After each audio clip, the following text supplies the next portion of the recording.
Hi, everyone. Welcome back to the Breast Cancer Podcast.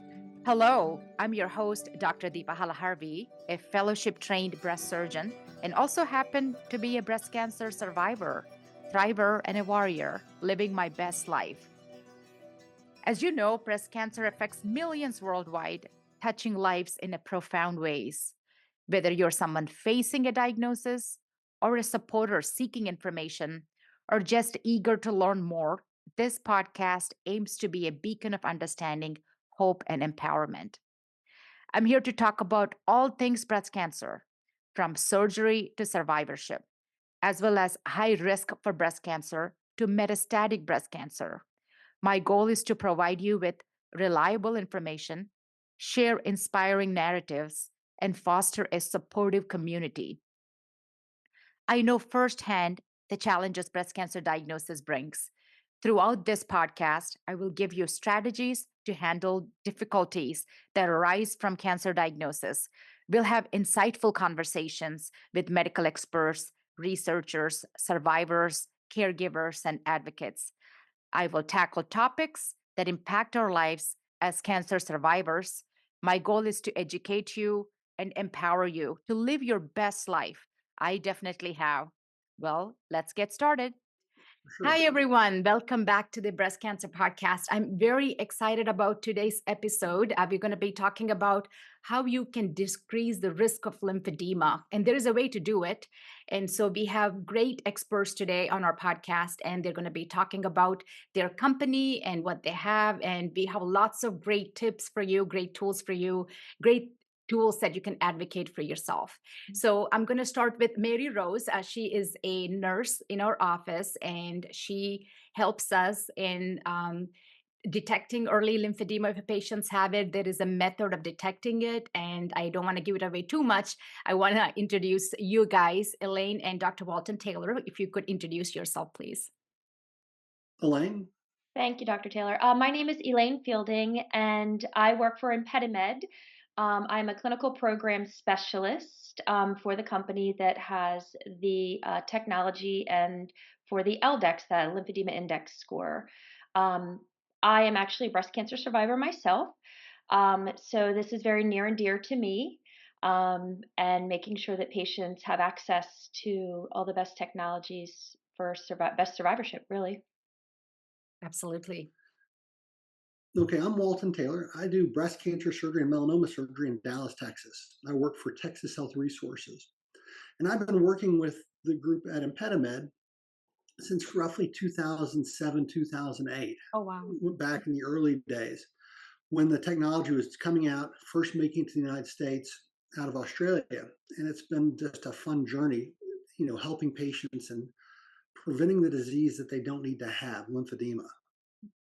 That is incredible, Dr. Taylor and Elaine Feldman. Thank you so much for being here today and taking the time to talk about this very important topic for us breast cancer survivors, and being told you how cancer is devastating enough, but getting through the cancer journey, it's not over, right? Our survivorship starts the day of diagnosis, but then there's all this quality of life issues we have to deal with for the rest of our lives.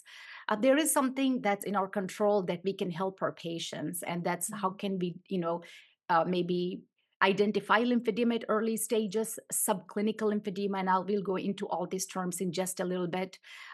Dr. Taylor, I would like to start with you. What is lymphedema? Lymphedema is a swelling of an extremity, usually, where you've damaged the lymphatic channels and there's not proper function. And it's just a backlog of fluids and proteins later on that cause either reversible or permanent swelling, depending on when you catch it. That is correct. Okay. That's the great. simplest way to describe Yeah, it. no, that's wonderful. Thank you so much. And this, you're going to be talking about SOZO, right? And Elaine, if you could describe what that is for people who do not know anything about lymphedema, how would you describe it? So the SOZO is a device that patients stand on. You can actually see half of the SOZO right here behind me.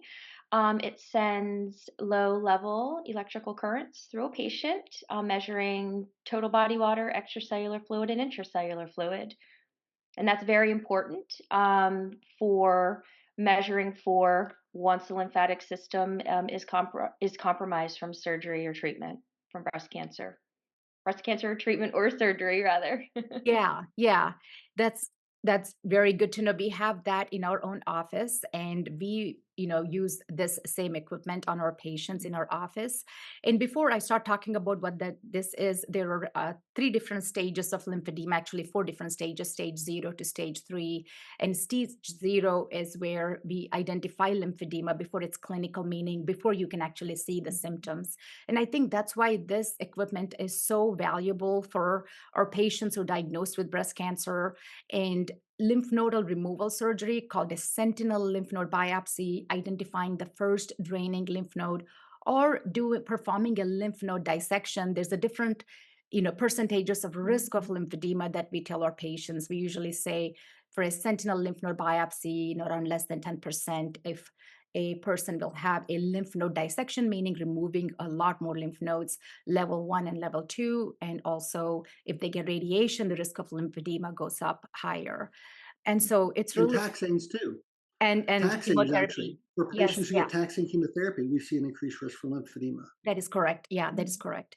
So, Mary Rose, I would like to first kind of get your impression on how do you talk to the patients about, measuring for lymphedema or the SOZO machine?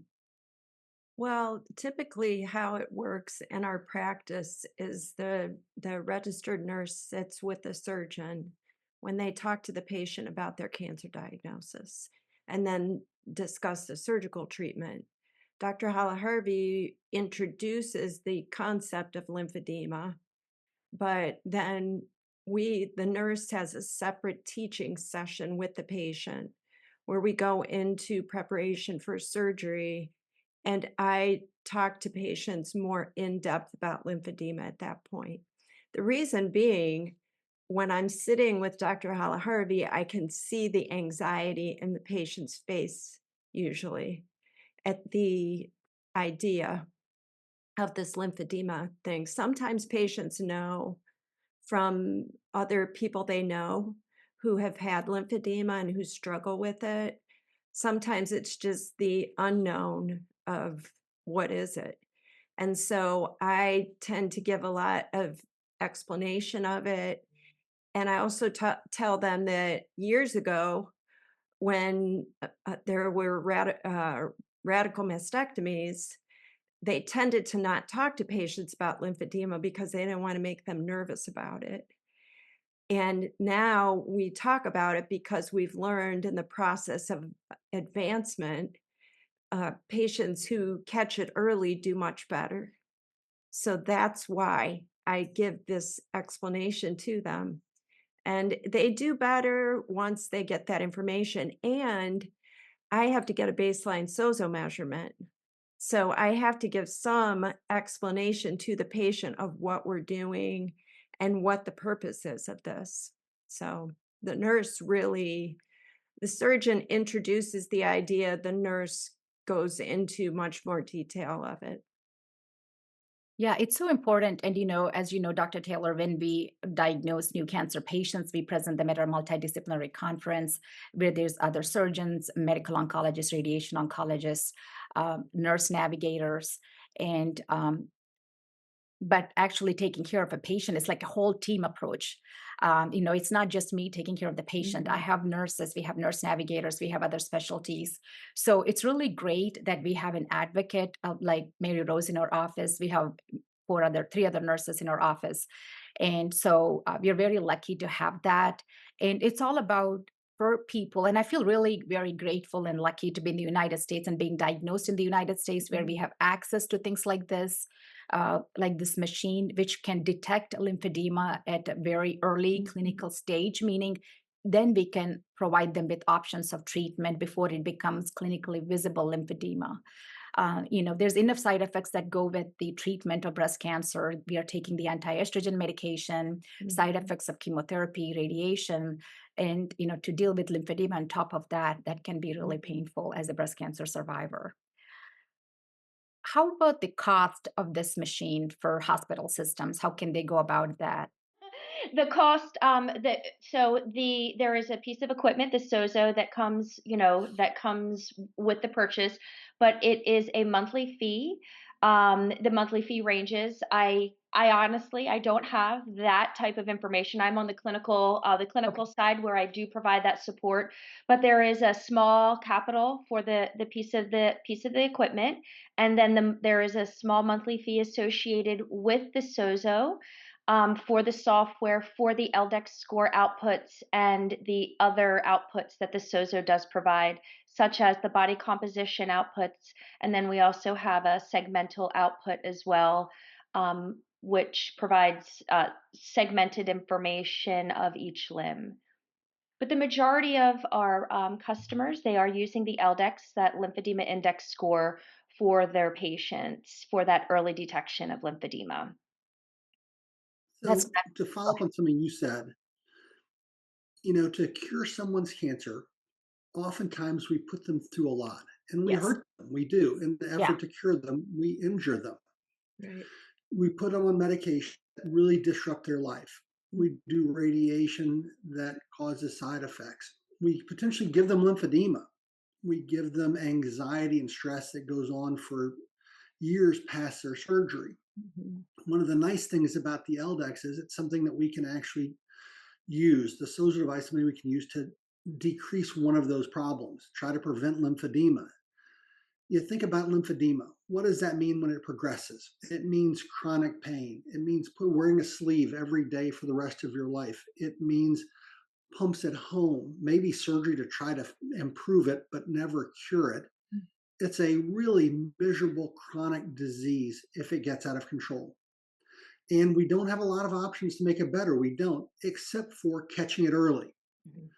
The one place we can make a difference is if we can catch it early, we can hopefully, in the majority of patients, matter of fact, the vast majority of patients, prevent progression that really makes life miserable. If Yeah. anyone knows someone who lives with chronic pain, or if you've had surgery and it hurt for a while and you're like, God, I wish I could just feel good again. Yeah. Imagine if the answer was no, you can never feel good again because you've got lymphedema that really got out of control because no one cared. No one took time to measure it. No one took time to prevent it when they could. And because no one took that time, you get to have chronic pain. You get to wear a sleeve. You get to have trouble using your fingers for things. It's horrible. I remember back before the SOZO device was in place, I had a patient who was a pharmacist, and her lymphedema from an X-ray dissection that we did was so bad that she had to stop being a pharmacist. She couldn't use her hand like she used to, and it was debilitating. And our attempt to cure her destroyed a huge portion of what she did and who she was. We had no choice. We had to remove the cancer. We had to do what we did. And the SOZO device hadn't yet come out in the market. We had no idea of how to do this. And so this is one of those places where utilization of a device that's relatively fast, it takes a couple of minutes, it's not expensive, can prevent a life of pretty much misery. And so this is what I think makes SOZO so great. It's a chance to prevent something from another bad thing from happening to the patient. You've already got cancer. If we can fix it, let's not make you miserable for the rest of your life, if we can help it. Yeah. Yeah. Those are all such great points, Dr. Taylor. I know the collateral damage, that's what you're talking about when we diagnose a patient with cancer.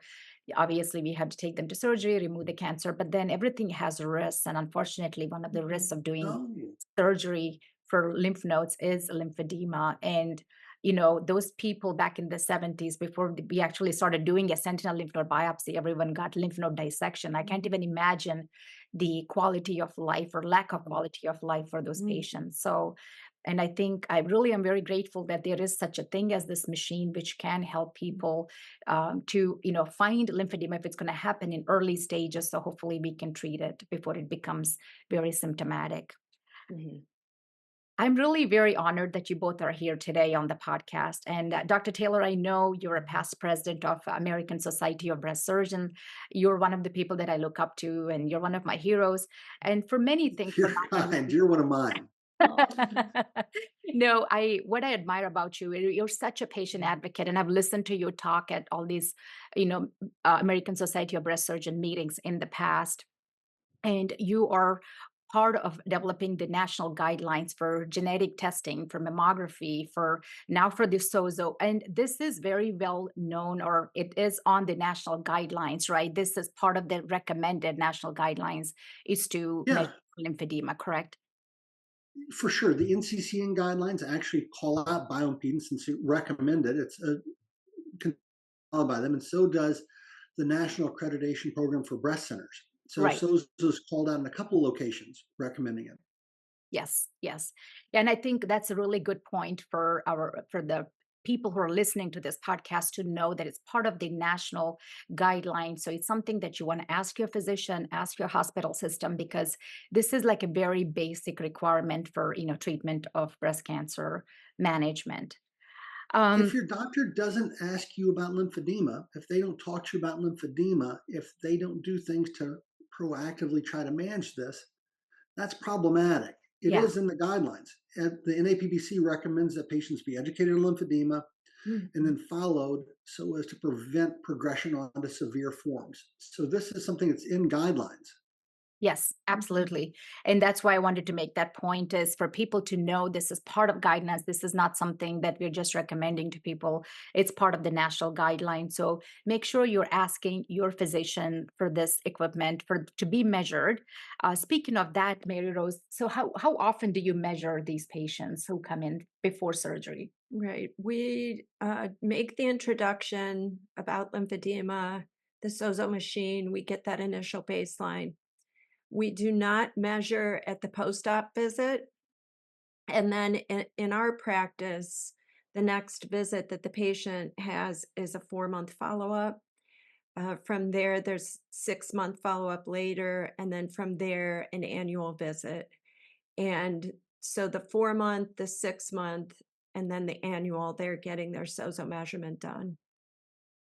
And that falls right We into do it place with our differently. recommendations, right, Dr. Taylor? Now, we do it Very. differently. Mhm. We measure you preoperatively. So you want a baseline. So we measure a pre-op thing so I can know what your number is. Now, what's an L-Dex? An L-Dex is the lymphedema index. It was just a term that came up to give a number. And it originally started out as the relationship from one side to the other, the affected side to the unaffected side. So we measured the volume status of both sides and then created a ratio, the lymphedema index.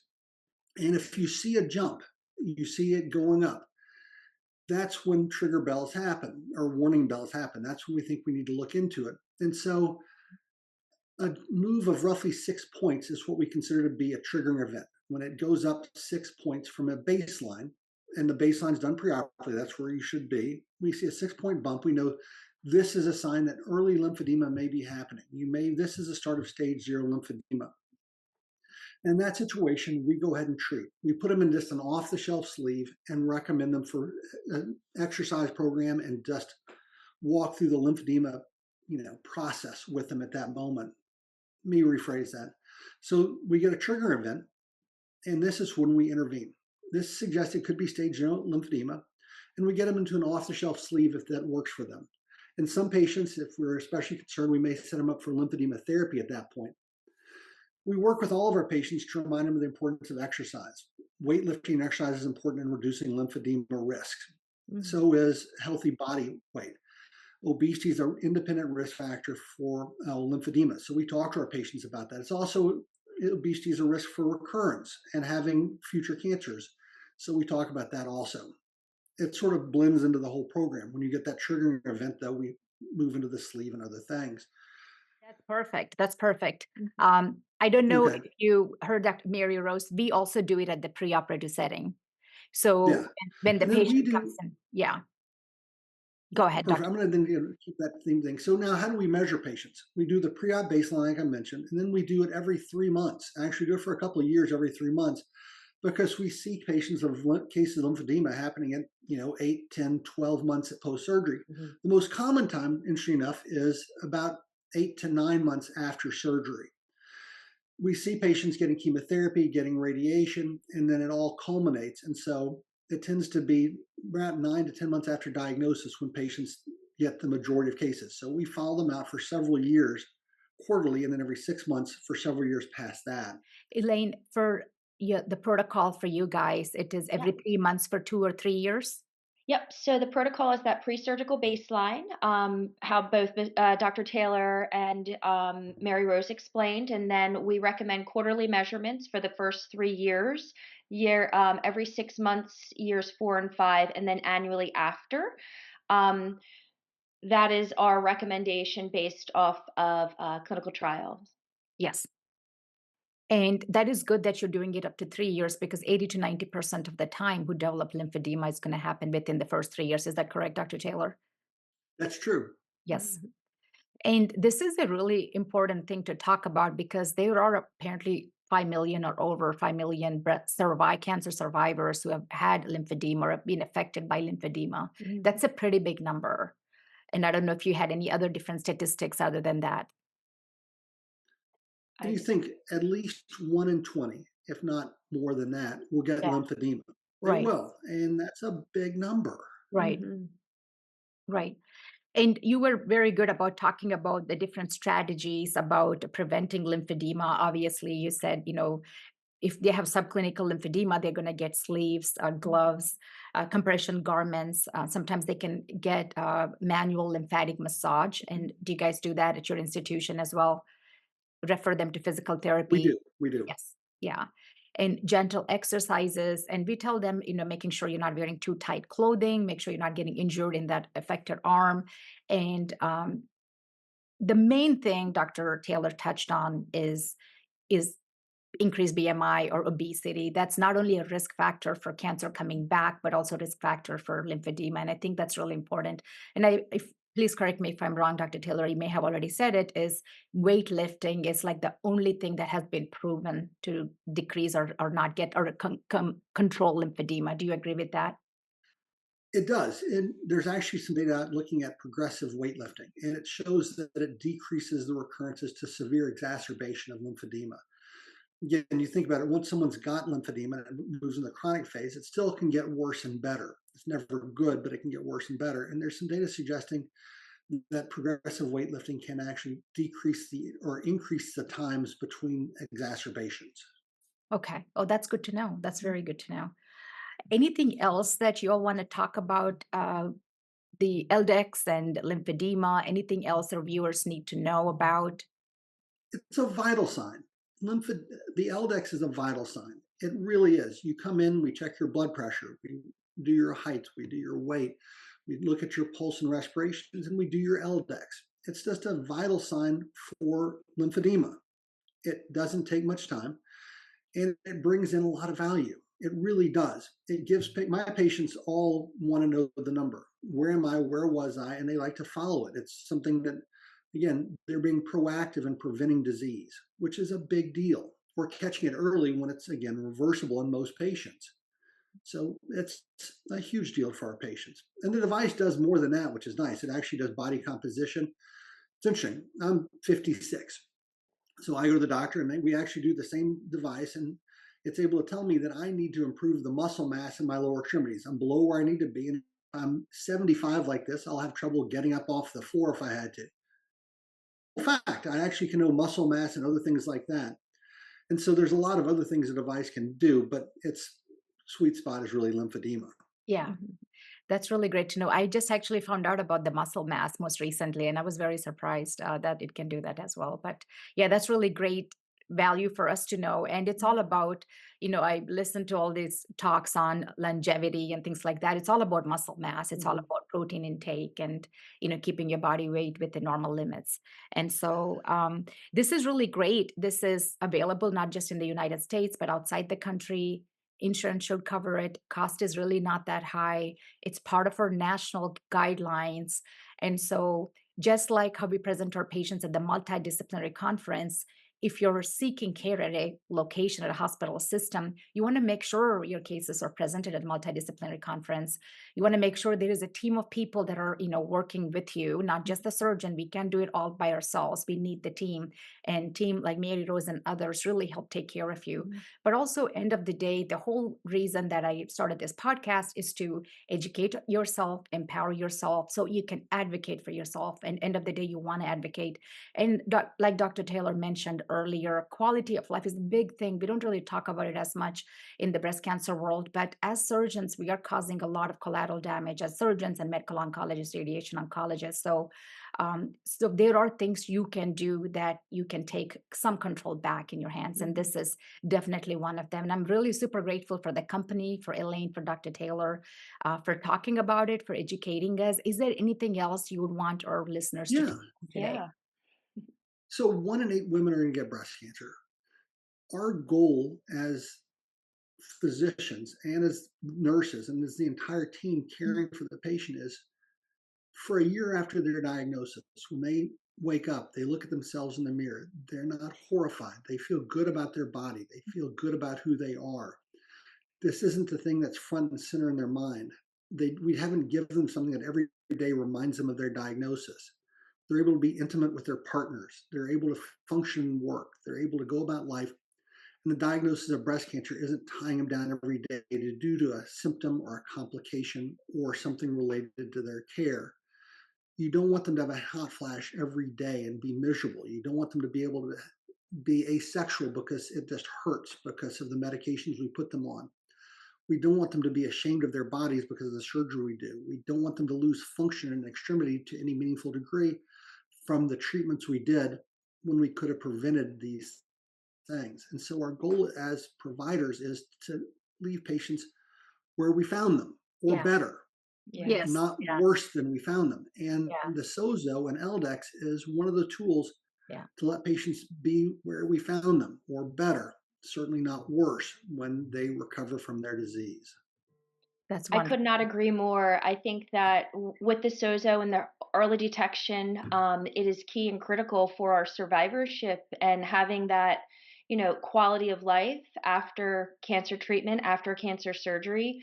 And the earlier we can mitigate anything, whether it, especially with lymphedema because of the chronic condition that it can turn into, the earlier we can detect it and catch it, the better off we are going to be. Um, so I think that patients, when you're having that education visit, having that having the confidence to ask, what are my risk factors for lymphedema? If that is not brought up in that education visit, do you have a surveillance model that you can monitor me for lymphedema? Because I really want to have this, great quality of life after I'm going through my cancer treatment. So we really we really have an amazing tool that we can help patients throughout survivorship. Not just with the L-Dex, that is what we do, but we also have the body comp info as well. So it's all about that protein intake, like you said, Dr. Halaharvi, and that muscle mass for having that longevity in life. So Yeah. Well, you guys are both my heroes. And Dr. Taylor, thank you for talking about those quality of life issues. And also, like hiding the scars, doing good surgery. So this is not something that they're going to stare at for the rest of their lives and be appalled by how they look, and being intimate with their partner, not having hot flash at every minute. And then lymphedema is such a big quality of life issue. So thank you for touching on those points. As a breast cancer survivor, I know Lynn can probably agree with me on this. This is such an important topic for us. I honestly don't think a lot of surgeons talk about these things, the quality of life issues, because I think a lot of surgeons focus on removing the cancer and then, yeah. okay, then sending them off to the other medical oncologist, radiation oncologist. But when I find a surgeon who's so passionate about helping women or men to have their identity back and to have the self-image, the confidence, the body confidence, all of those things are so important, because this is just breast cancer should be like one small chapter of your life. It's not your entire life. And hopefully, and the purpose of this podcast too is to empower yourself, educate yourself, so you can advocate for yourself, but also to have a good life moving forward. I for sure can say my life is way better now because of me helping not just myself, by exercising, eating healthy, having good social relationships with my family and friends, and but also advocating for others. It's really has given me a purpose. So I ask all the experts who are on this podcast about, how do you take care of yourself? We are always telling our patients to take care of themselves. So how do you both take care of yourself? And Rose, I'll ask you the same question. Dr. Go Taylor. ahead, Dr. How do I take care of myself? Well, I'm Yes. working on that. I'm a Yeah. work in progress. Yeah. Yeah. But my New Year's resolution, since it is New Year's, is I'm going to back to exercising 4 days a week. The year ended rough. We were so busy, but my 7 aims are going back to exercise now. So that's my new healthy journey for this new year. Yeah. That's awesome. How about you, Elaine? Um, I am an avid exerciser my whole entire life, so I'm going to continue doing my walks. I'm a runner. Just moving my body all the time. My bigger goal for this year is to incorporate the weightlifting thing. I prefer to be outside and doing outside activities, but I want to get back to lifting some weights because we know that how important that is. You know, overall health and for risk reduction as well. Yeah, that's wonderful. Mhm. How about you, Mary Rose? I would say focusing on a healthy diet, and as I'm aging, what my body needs as a changing person. So focusing on that and focusing on relationships and the joy that comes from those relationships as a improvement in quality of life for myself. That's wonderful. For me, I love going outside for runs and walks, and I can only do that on weekends because weekdays I'm out of the house by 6:15, 6:30. But this weekend and last weekend, I was kind of bummed it wasn't very warm outside. So I went outside yesterday and I froze. It was 18, but felt like 2 degrees with the winds Oh and my stuff. gosh. Yeah, Yes. it was terrible yesterday. It looked sunny when you looked outside, but it was not. It was very deceiving. But I did go out. So my goal is to keep going outside. I really feel very energized. I get all of my ideas. I'm in the process of writing a book, so I get lots of ideas as I'm going outside. I love weightlifting, Elaine. If you start that, you'll be addicted to it. I have a little gym in my home that I'm trying to do the progressive weightlifting, and it does help. I will say, when I was taking tamoxifen, weightlifting was like the number one thing that helped me. And not just that day, but it helped me for like 24 to 48 hours. Like, they say weightlifting is better for you as opposed to aerobic exercise because aerobic exercise, the endorphin release lasts very short time. Weightlifting does last longer time, which is appropriate for this discussion of lymphedema because that's really one very much studied and proven thing is weightlifting and exercising. And so it has so many benefits, beyond decreased risk reduction for today's topic, especially decrease in the risk of lymphedema. So, I've added that weighted vest as well on my yeah, walk, which is yes, really cool. It yeah, definitely yeah, adds an additional challenge to the fast walking. So, but absolutely, yeah, absolutely. Well, I thank you both for taking the time today to be here. This is going to be invaluable information for our listeners. And Dr. Taylor, thank you so much for being such a Thank passionate. you for letting me be a part of it. Yeah, no, this is such an honor to have you both and as well as you, Mary Rose. Thank you so much for taking the time. So, Dr. Halaharvi, if patients have any, want more information, we have a great website, www.impedimed.com, and we have a patients section with some patient resources that direct information on lymphedema surveillance, the SOZO, the L-Dex score, and how we partner with Susan G. Komen and with the Look, Learn, Locate as well. Also, so great information for patients on our website. thank you so much. That's something I was going to ask. So, thank you for saying that. I will put those links on this Oh, show, great. YouTube, as well as the podcast. So, our listeners will have access to those website links. Yeah. Just advocate for yourself.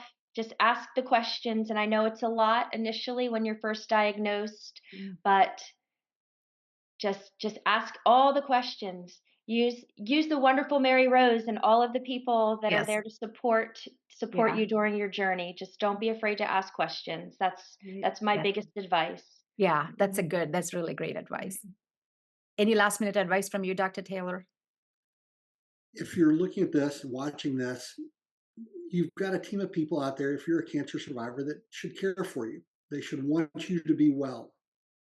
If you don't think that's the case, it's okay to look somewhere else. That sounds harsh, but remember, you're your advocate. If someone doesn't seem to care, it's okay to look somewhere else and find someone that does. And that sounds harsh or mean, maybe, but Be your best own advocate. That's wonderful. Great advice. You really have to listen to your intuition and find the people, the team that, that you connect with. And I think, when people ask me when should I get a second opinion, I think if you're not connected with me, please go get a second opinion. I'm never offended by that. And most doctors really do want what's best for you, and they care, and they want you to be on the right side of things. But if it feels weird or you're not getting that vibe, it's okay to find someone else. Yeah, absolutely. 100% agree. So any advice from you, Mary Rose, for our patients? Try to be careful in where you're getting information Yeah. related to your new diagnosis. I tell people, ideally, your team is your information resource. Because if you have to go out and get it on your own, a lot of people don't know where to go to find it. Especially with lymphedema, there's a lot of myths surrounding it, and information that just makes patients more anxious. So just be super careful about where you're getting information from. It's completely okay to have a blood pressure on the side they did your sentinel node biopsy on. It's okay to have a blood draw on that side. All those things are carry just your urban purse. legends. Yeah. Yes. Thank you so much for Exactly. saying that. Yes. Okay to have blood pressure. Okay to have an IV. Just be careful when you're in the garden and pruning roses, things like that. But it's totally, that's an old wives' tale, I say usually. So thank you. I have a needle stick on my side. Yeah. Sentinel node. Yeah, absolutely. So this is really such great information for our listeners. Thank you all so much for taking the time today. And thank you for sharing your knowledge. You're really changing the world, not just one, even if this helped one person, you're changing the world. So thank you so much for being here today. Thank you. Take care. Bye. Bye-bye. Bye. Thank you for letting us be a part of it. Yeah, thank you. Yes, thank you. Well, everyone, this was such a great podcast on lymphedema and how to advocate for yourself. I hope you got little pearls from each one of us on how to take care of yourself. Reach out to your providers, your team. If you don't feel comfortable, get a second opinion. Dr. Taylor said it. And know about your risk factors for lymphedema. What can you do to decrease the risk of lymphedema? And if you do have lymphedema, hopefully it'll be diagnosed at subclinical stage so we can do something to treat you before it becomes a full-fledged lymphedema. And Dr. Taylor's words of wisdom: you're okay to get blood pressure, you're okay to get IVs on the side of your sentinel node. And great advice from everyone here today about how to take care of yourself. And the main message today is to educate yourself, empower yourself so you can advocate for yourself. Thank you all so much for tuning in and listening today. Until the next time, bye-bye. Thank you, everyone, for tuning into the Breast Cancer Podcast. Remember, you're not alone in this fight. I encourage you to be an active part of this podcast. Please share your stories, questions, and suggestions for future topics at my website called drdeepahalaharvi.com. And please share this podcast with others, especially if you found it useful. And please also give it a 5-star rating, if you will. Stay connected as we navigate the complexities of breast cancer. Until next time, take care and keep shining brightly. Disclaimer: this podcast is not intended for complete medical advice.